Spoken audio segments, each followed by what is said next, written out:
Psalms 103, let's go to verse 1. Oh, Lord. Bless the Lord, oh my soul, and all that is within me, bless his holy name.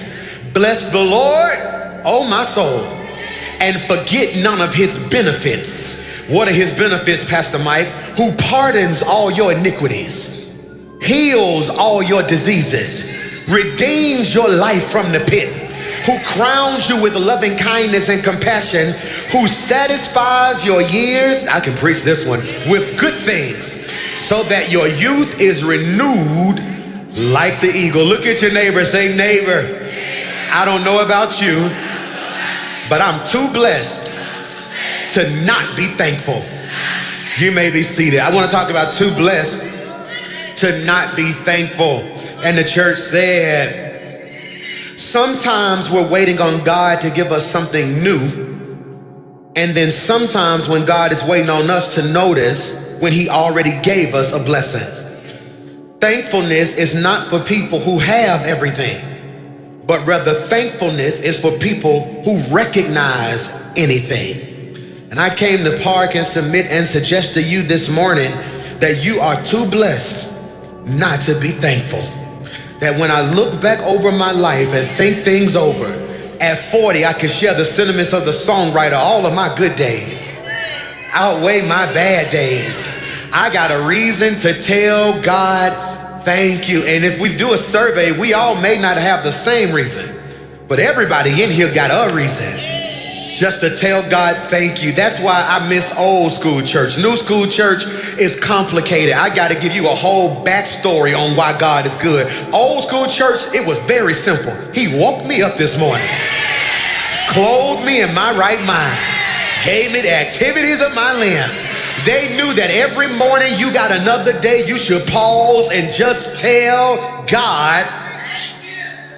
And that's why I love Thanksgiving, because Thanksgiving is one of my favorite holidays, because it makes even the most selfish person at least say the word thanks. I want to talk about gratitude, and I want you to take really, really good notes. Put this in your notes. Gratitude isn't a reaction to blessings. Gratitude is the recognition of blessings. Gratitude isn't a reaction to blessings.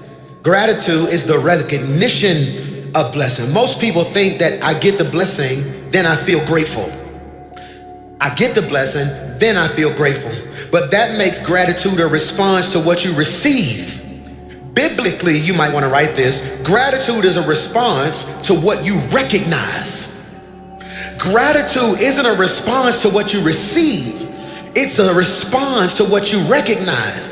If gratitude is only a reaction, then I only thank God when something big happens.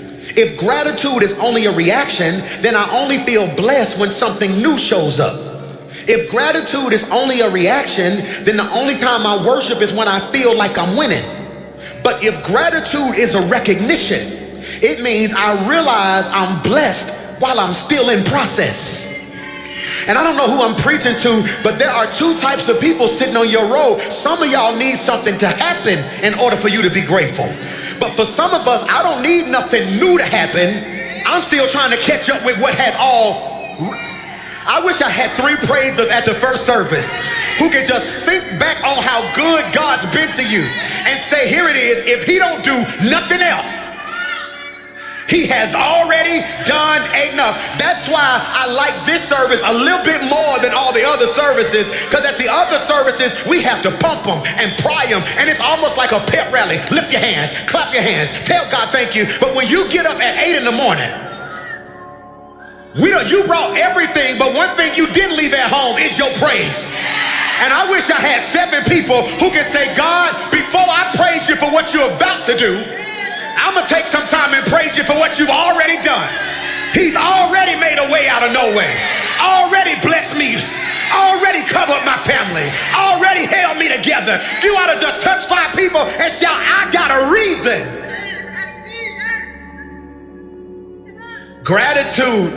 Gratitude is not a reaction. That's why anxiety, that's why depression, that's why low self-esteem used to hit me so much. It was because I thought something had to happen in order for me to tell God thank you.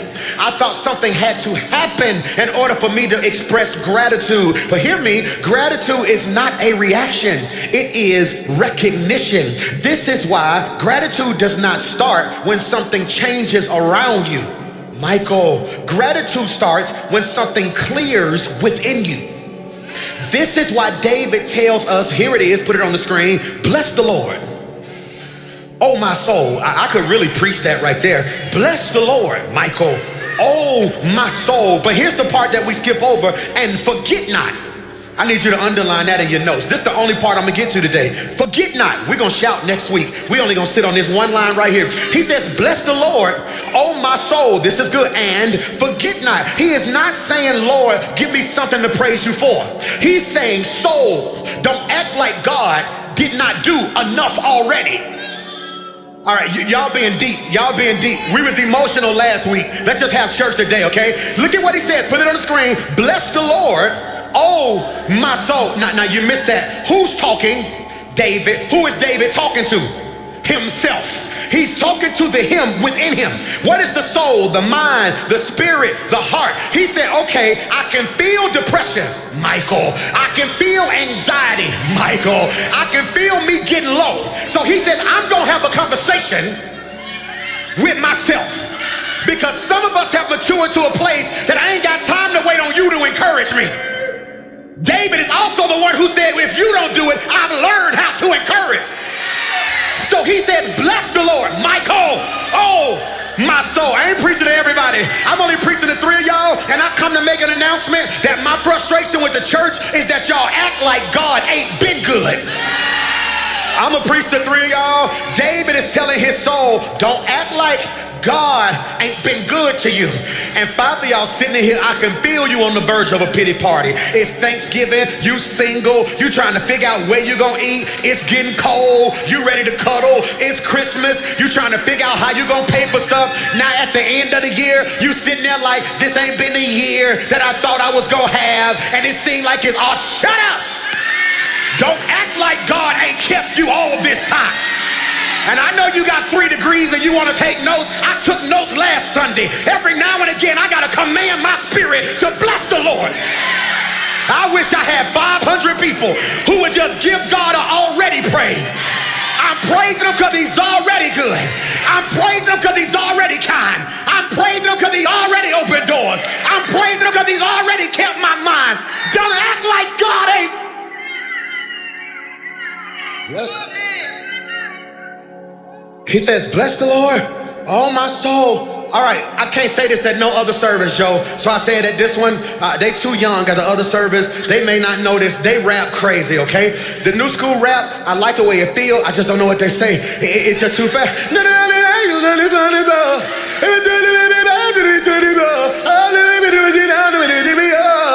But it feel good. It's a vibe. I just don't even know what they're saying. Old school rap, you knew what they were saying. They would say, don't push me because I'm close to the edge. I'm trying not to lose. Then he was psycho. See, you knew what he was talking about. See, LL Cool J, to me, rapped Psalms 103.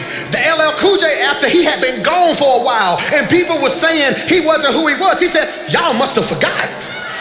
Y'all don't hear what I'm talking about. And 3 of y'all gonna leave here today with a new pep in your step because you're gonna have a conversation, Michael, with yourself. That's why y'all be trying to figure out, why do he be saying his own name when he be preaching? Somebody stopped me in the last city. Why you be saying your name like that? I said, because I was in a pandemic and I didn't have a church. And I was so programmed to hear somebody say, preach, preacher. And for the first time in my life, could nobody encourage me. So I decided I would just encourage Michael. Every now and then you gotta shout your own name out and be like, Lisa, bless the Lord. Oh my. Put this in your notes. And forget. It's on the screen. It's on the screen. And forget not. If gratitude is recognition, can you put this in your notes? The enemy's job is simple. If I cannot stop God from blessing them, I will blind them so they never see it. It's very simple. If gratitude is recognition, it's not reaction. That's what I'm trying to get you to realize. If you waiting to give God gratitude, then you're gonna be waiting a long time. Gratitude is not reaction, it is recognition. In other words, what I'm telling you, baby girl, is it's some good stuff around you. You just can't see it. If I cannot stop God from blessing them, I will blind them so they never see it. The enemy can't stop God from blessing you. What does he do, Pastor Mike? It's on the screen. So he attacks your memory, your focus, and your perspective to keep you from seeing, Michael, what God already did. We having church today. We having church today. The enemy can't stop God from blessing you. So he attacks your memory, your focus, and your perspective to keep you from seeing what God already did. So what does he do, PMJ? I may not get past this part today. We'll finish it this week. He attacks your memory. If he can corrupt your memory, he can control your mood. That's good right there. That's good. If he can corrupt your memory, he can control your mood. That's why Psalms 103:2 says, forget not, that's the second time he says it, all of his benefits. Why would God keep telling his people to remember and do not forget if there was not a real enemy working to make them forget? Did you catch that? I want to be very clear. The devil is working overtime to get you to forget how good God has been to you. That's why your painful memories are more vivid than your good ones. That's why you remember the mean coworkers more than you remember the joy of getting a job. That's why you remember the stress of the relationship more than the bliss of the relationship. Why is that, PMJ? Because he attacks your memory. Number one, he attacks your memory through busyness. He attacks your memory through busyness.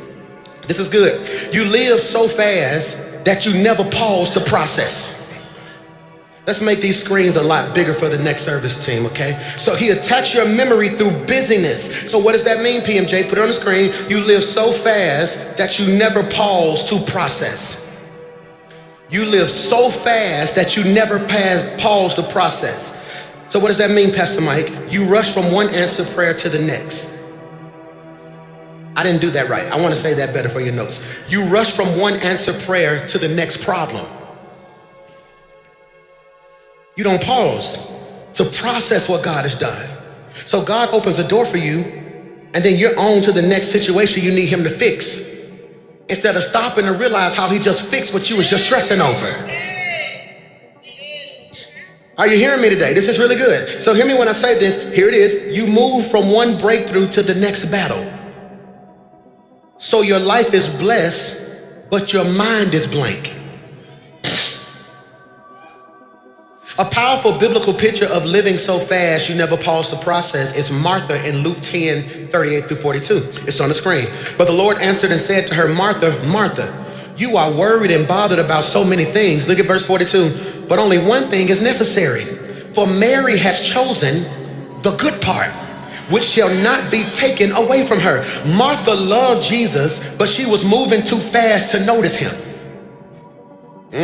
She wasn't in sin. She wasn't in rebellion. She was just busy. She was doing a good thing, but going at such a pace that she missed the God moment. Did you hear what I just said? She's doing a good thing, but she's moving at such a pace that she misses the God moment. Jesus never said her serving was wrong. He was checking her speed.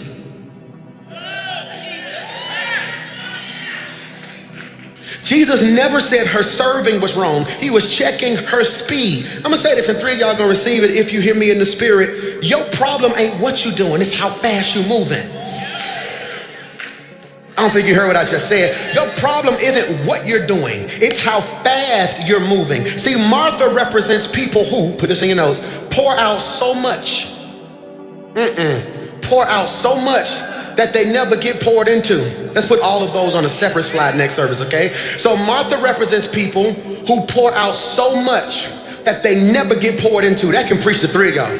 My sermon almost over. I got baptism today. I can't preach the whole sermon because the 2 other services won't get it, so I got to keep everybody on the same curriculum schedule, okay? So Martha represents people who pour out so much, but they never get poured into. I used to feel like it was a badge of honor that I did all of the pouring until I realized I was empty.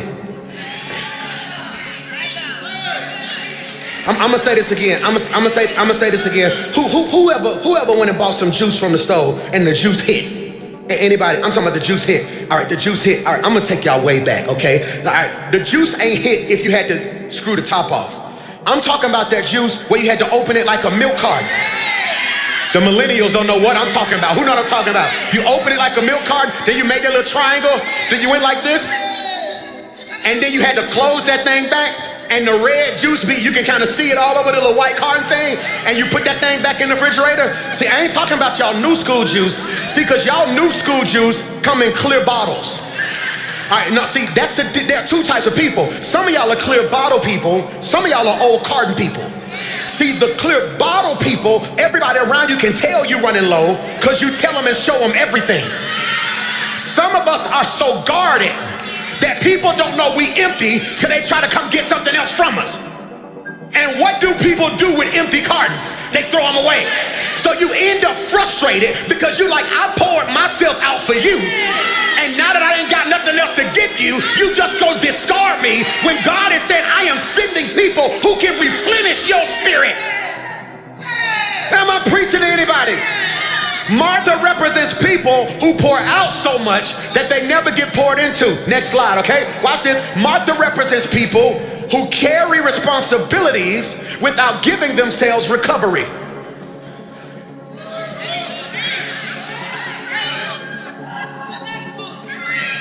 Martha represents people, thank y'all so much, who carry responsibilities without giving themselves recovery.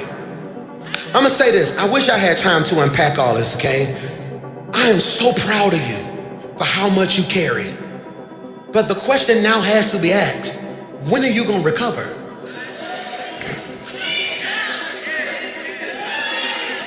I thought Mason tore his knee up this time last year in February. We thought he tore his knee up. We had a 7-on-7 camp, and he's running, and every parent know their child. You know, seen your child play enough that he was running, boom, he missed the ball. All of a sudden he went, and I never forget, he just did this. All he did was this right here. I saw him lip a little bit. I kept seeing him shake. I said, hey, I yelled on him, hey, come here. On the phone, I said, come here. Like, what's wrong? No, he tried to wave me off. I'm like, no, come here. I said, what's wrong? He's like, nothing, just feel a little weird. I said, look at me in my eyes. I said, we're not gonna play this game. Don't lie to me. I'm the only person in the world gonna protect you. Are you hurt? He's like, something don't feel right. I said, go sit down. Boom, all right, boom. So then we leave, and I can see the eyes watering, all right? I done been through this so much, I just asked him one question. Did you hear a pop? I didn't hear a pop, Dad. I said, did you hear a pop? No, okay, boom, all right, let's go home. It's hurting, we icing it, we giving them pain medicine. It never swells.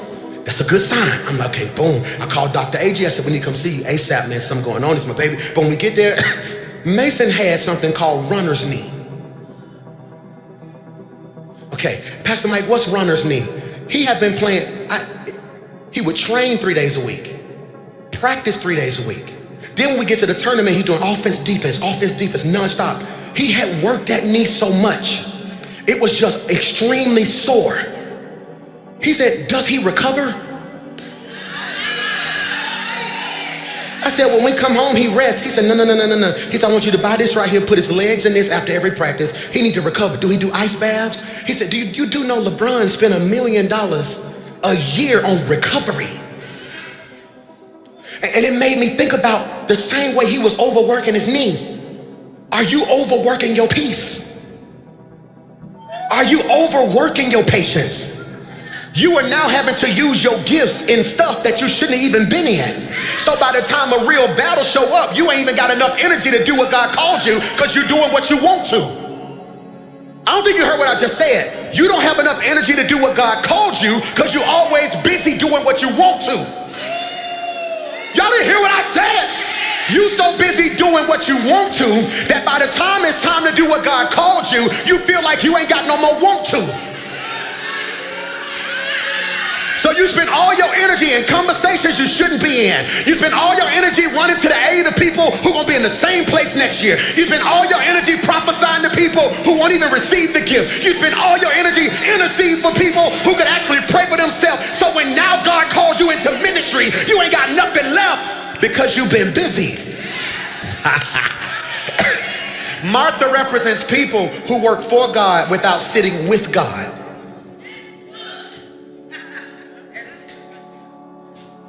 Martha represents people who stay busy, listen to me, so they don't have to feel what's going on the inside. Sometimes staying in motion becomes a coping mechanism. This is good. This is really good. Let's define coping mechanism, then I'm gonna give you my definition. The definition of coping mechanism is the habits, behaviors, or thought patterns we use to deal with stress, pain, disappointment, or pressure. Take really good notes. I only have 2 more pages.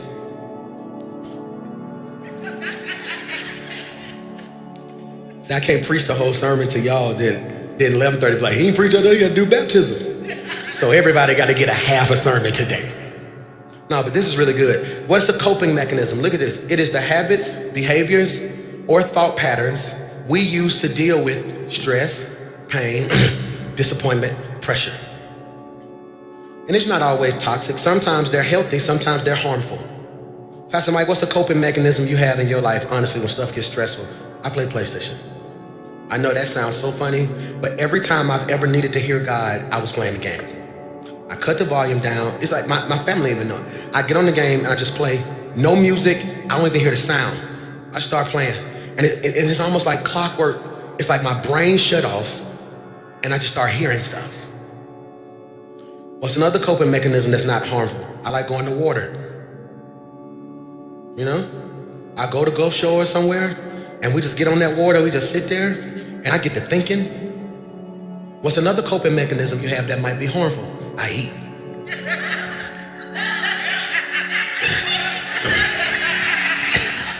I coped this week. I found a place. I had a lot of stress on me and messed around, and the devil out of nowhere, DoorDash just sent like a thank you. DoorDash ever just pop up on your on your notifications? It was just like, don't forget 15%. I was like, oh, I clicked it. And it was some type of whiskey burger place. I think that's the name of it, Big Whiskey. And they had like a goddamn chili cheese jalapeno hot dog. Y'all ain't seen that yet? They had like a jalapeno hot dog with a special sauce on it. And I sat down, I was like, you know all the stress I'm under? That must have been God that made me. I ordered 2 of them things with some chili cheese fries. Ask me what I did when I got there. Then I go on TikTok and I see the lady eating a. So I took the chili cheese fries, put that on top of the hot dog. I squished it together. I started coping. Now let me show you what's funny. Yours may be weed.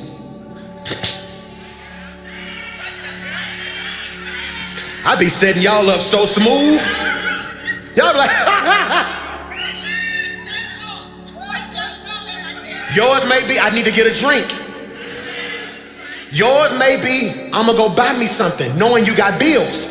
See, they're all harmful. Yeah. See, diabetes gonna get me if I don't stop.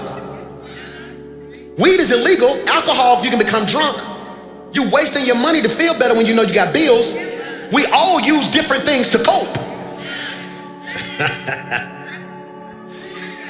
Either way, they're what we run to when life get heavy. So what's PMJ's definition? A coping mechanism is the strategy our soul adopts to survive a season it was never meant to live in permanently. That's heavy. That's heavy. A coping mechanism is the strategy our soul adopts to survive a season it was never meant to live in permanently.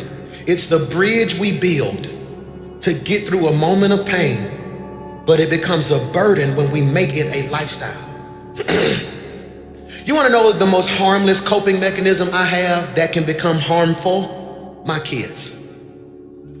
When I get low, I just love being around. Like, I can't explain the joy I wouldn't want to do anything else in the world. Riding 3.5 hours with Mason in the van, and we going to school, and he just in there sleep. I just watched him sleep. I had fun just watching him sleep.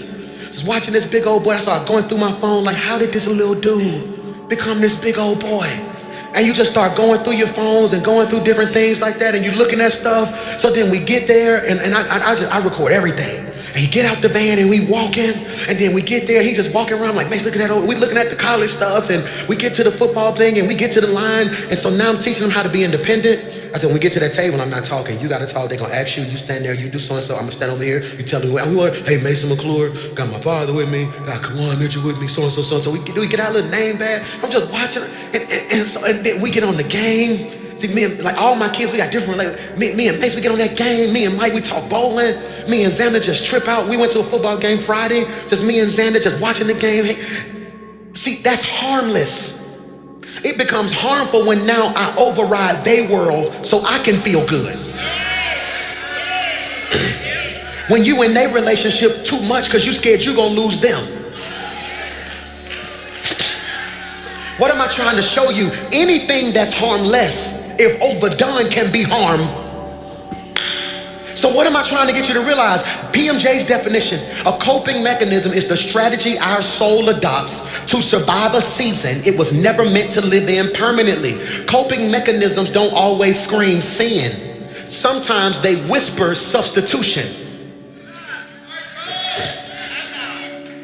So technically I'm on that game, and being on my game ain't a sin, but I am subconsciously substituting prayer for the game. The game for prayer. See, it's substitution. So what really happens is I'm unsure. So what I probably should do is go to God in prayer. But so I substitute a spiritual thing for a natural thing. So hear me when I say this. They give relief. What's the problem, PMJ? You might want to write this. But they never deliver restoration. If we don't heal what hurt us, we will normalize what numbed us. Do I need to say that again? If we don't heal what hurt us, we will normalize what numbed us. Here's a word for someone. Put this in your notes, it's very deep. Slow down. Slow down. Slow down. I took those 8-9 weeks off of church, off of life, really. I want to slow down. My baby's healthy. I said, you know what? God, I'm gonna practice it before I preach it. I said, I'm gonna slow down. What if you lose money? I'm gonna slow down. God will restore it. What if you ain't hot by the time you get back? God will restore it. What if ain't no members left? God will restore it. I'm not gonna make y'all my coping mechanism. So what does slowing down mean, Pastor Mike? Put this in your notes. Slowing down means refusing to live at a pace that constantly outruns your peace. Slowing down means I refuse to live at a pace that constantly outruns my peace. Jill, I had to fix that. I was always on to the next Goliath. God would bring me out of something, then I'd just get into something else. God would open a door, then I'd get into something else. God would help me get over this mountain, I would run to another one. And after a while, I never forget my friend Pastor 83 said something to me that blessed me. He said, I think you're addicted to pain. He said it joking. He's like, I think you're addicted to pain. I said, what you mean? He said, every time I talk to you, it's like you trying to fight something else. He was like, you'll call me up like, boy, you ain't gonna guess this. We just got to church. And I'll be like, oh, then you'll call me back 3 days later. I'm gonna fix all of it in 5 months. Watch what God do. And I'll be like, bro, just sit still and just be grateful he got it. Then I call him again. I'm gonna change the world in 36 days. Watch this. I'm gonna baptize 500 people in 45 minutes. And he was like, bro, you always moving at a pace that moves faster than your peace. Okay, I like practical. My brother preached this way better. He'll preach this part way better. I want you to catch this. I want you to do me a favor, okay? Who's ever had a phone that was about to die? All right, put your hand down. Who's ever had a phone that's about to die and you put it on the charger? Put your hand down. Who's ever had a phone that was about to die, you put it on the charger, but the charger wasn't close to where you could sit? Who's ever had a phone that was about to die? You put it on the charger, but the charger went where you were sitting, and then you looked over at it and wanted to do something. So then you just ran over there and stood by the charger. But your legs get tired, so what you do? Take it off the charger and then try to what? Get back on your phone. Therefore, you now are caught in a cycle. Instead of slowing down and letting the phone get what it needs. That's what you're doing. You can't hop out one relationship into another one. Let your peace refuel. You can't run from battle to battle. See, when you slow down, you trade reacting for reflecting. Noise for clarity. Motion for direction. Are you hearing what I'm saying? It is choosing rhythm over rush. Are you hearing me? So you can actually receive what God is doing instead of racing past it. What's your rhythm? When I tell you I'm in a sweet spot right now, I only got one more Mohican to climb, one more mountain to climb. It's this weight demon that's on me. That's all I got to climb now, because food is a coping mechanism. When I get stressed, when I get overwhelmed, I just eat. That's who I am. So now I realize it's not just physical, it's spiritual. So now I'm dealing with that aspect of my life. Pastor Mike, why you tell us your problem? So you can feel normal. I got a good pace with my church. I got a good pace with my music. Got an incredible pace with the family. I done found this sweet balance spot where me and the boys clicking, me and baby girl getting close. She mean. She like her mama, y'all. Y'all pray, she mean. I'm talking about me. I tell her yes, I'm incredible. I tell her no. She just give me the coldest shoulder. So then I say yes again. Just, I don't know what I'm trying. I'm just catching this rhythm. You got me? I'm in a good rhythm now where on wins, I don't get too high. So on losses, I don't get too low. Are you catching the rhythm? So what I'm realizing is slowing down isn't doing less. I would not slow down because I thought that meant I wouldn't do a lot. Slowing down isn't doing less. It's doing what matters with more intention. Slowing down isn't doing less. It's doing what matters with more intention. So when I tell you to slow down, I'm not telling you to stop doing everything. I'm saying stop doing everything and start doing the right things with intention. Are you catching me? Are you catching me? I had to put somebody good over that school. That school's a distraction for me. That's not a passion of mine. You got me? I feel called to it, but it's not a personal passion. So I had to put good people in place. If not, I would have been trying to be the pastor, the father, the husband, the school teacher. That ain't a passion of mine. Do you feel what I'm saying? So now I had to stop about a year and a half ago and realize, what do I need to do with intention? Huh? Are you catching that? I don't need to sit in staff all day talking about what's going to be on the screen and what this going to look like and what the video. No. I need to trust y'all to do that. We're going to lock in on this word. We're going to make the word the best it's ever been. So now instead of picking, I don't know what they singing for real on song lists. I used to sit in every staff meeting, pick every song, pick every transition, who was going to lead it, what they was going to wear. Sundays was that deep to me. Then I hit a sweet spot where I said, no. I'm going to trust y'all to do that part. Because if I lock in on this word, then I can be the best God wants me to be in my area. What I'm telling you is, you may offend some people over the next 3 weeks, but you need to stop being everything to everyone and start being the right thing to the right ones. Am I saying anything that can help you? So what does that look like? I gotta go. Spiritually slowing down looks like breathing room for God to speak. Spiritually slowing down is just finding room for God to speak. I need to find room. What day is your day where you cut that phone and I need God to speak? Do not disturb. You know what? One thing I'm gonna do is on my Tuesdays, my commute to work and from work, no phone, no music. See, don't be deep. Well, I'm gonna take me 3 days to, no, you ain't got time to do it. You got kids, you got life, you got bills. Let's not play. Y'all always wanna be spiritual when it's, no, don't be, you ain't that spiritual. Let's not play that game.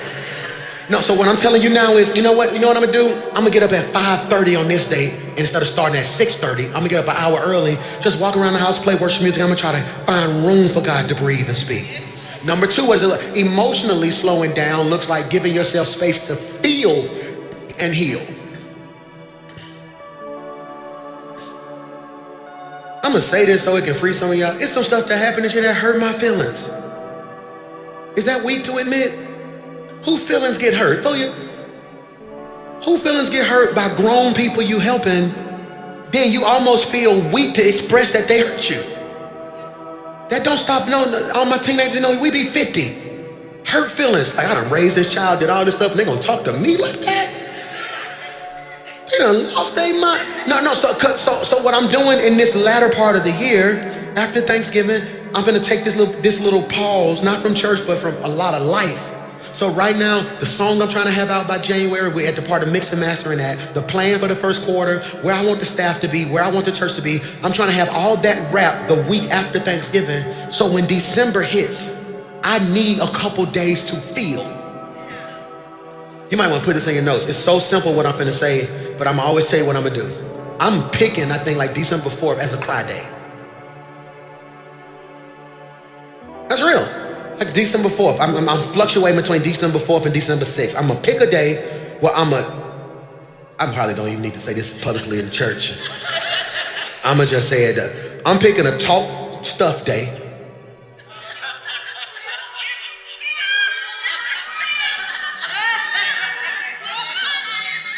Cause you gotta feel it. Do y'all want me to be fake or you want me to be real? So I'm picking a day where I'm gonna get with the person I trust the most, people I trust the most, and I'm gonna let it out. And so-and-so, this so-and-so, so-and-so. Truth is, I almost hauled off and I'm gonna talk. Cause I need to get it out of my system. I'll be honest with you, that stuff it's sitting you, and you look up and out of nowhere, you'll be popping it. Like you just, so hear me, so I'm gonna have a day where, it's gonna be a 3-day experience for me. I'm gonna talk my stuff one day, I'm gonna cry the next day, then that third day I'm gonna give it to God. How am I gonna give it to God, Pastor Mike? I'm gonna write my letter. I'm gonna write my letter about how I felt. I'm gonna write my letter to who made me feel whatever. I'm gonna write my letter to myself. Then I got this little thing I bought from Walmart, this little fire pit that's like $20-something, a little small fire pit. I'm gonna put me a little log in it. I'm gonna burn that letter because it ain't for them. And that's gonna be my way of giving that back to God. You catch me? We should have did an encounter to end the year. That's how we was raised. We were going 3-day retreats, these encounter retreats. So emotionally slowing down looks like giving yourself space to feel and to heal. You can play softly or I keep going. What does it look like practically? Practically slowing down looks like choosing priorities over purpose instead of allowing pressure to choose for you. It looks like slowing down looks like choosing priorities over purpose instead of allowing pressure to choose for you. If I'm being honest, for some of us, we need to slow down because pressure is making all our picks. We always last minute. We always rushing. It's always a deadline we created.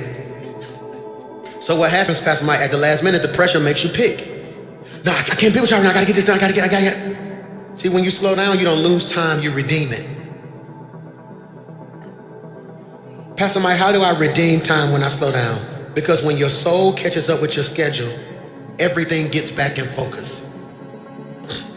I don't think you realize how heavy of a statement that was I just made. I want your soul to catch up with your schedule. When that happens, everything gonna start working again. Focus, gratitude, creativity, faith, and strength. That's why those weeks I took off of church, to me, that was the first time I ever really told everybody no. Because normally when I take 4 weeks off of church, I'm still doing music and traveling. Or when I stop doing music, I'm going crazy hard with preaching. So everybody had to feel it. Management teams was mad, promoters was mad, concert venues was mad. God bless y'all. I really heard the Lord say, slow down. Slow down. If you really want to know my formula for slowing down, every time God does something that I did not expect or exceeded all my expectations, I stop. If he exceeded my expectations, that means he exceeded my maturity. So going to that award show and winning all 9 of them awards when I didn't think we was gonna get nothing really, and then having all that praise and going to this TV show and they telling you the best thing in the world, so then I'm walking through every event and they shaking my hand saying you the next big thing and you the greatest. No, I gotta stop. I'm not going back on the road so people, I can go to every city and they can tell me I'm all, so now it's feeding into my ego. No. You know what I'm gonna go home and take out trash. I'm gonna get in the carpool line. I'm gonna go dark long enough for all that praise to die so I can make sure I keep my heart and my integrity intact. You catch that? Father, I pray Psalms 103 over their life. Bless the Lord, oh my soul, and don't let us forget any of your benefits. Give us the spiritual maturity to slow down long enough for you to be everything that we need to be, God. I thank you right now for an incredible year. Yes, there were highs and lows, sometimes more lows than highs, but we're still here. God, I could have been dead sleeping in my grave. God, we could be outdoors, but God, you kept your hand on our life. So God, I thank you for being God and God all by yourself. All of you and none of us. It's in Jesus' name we pray, and everybody said,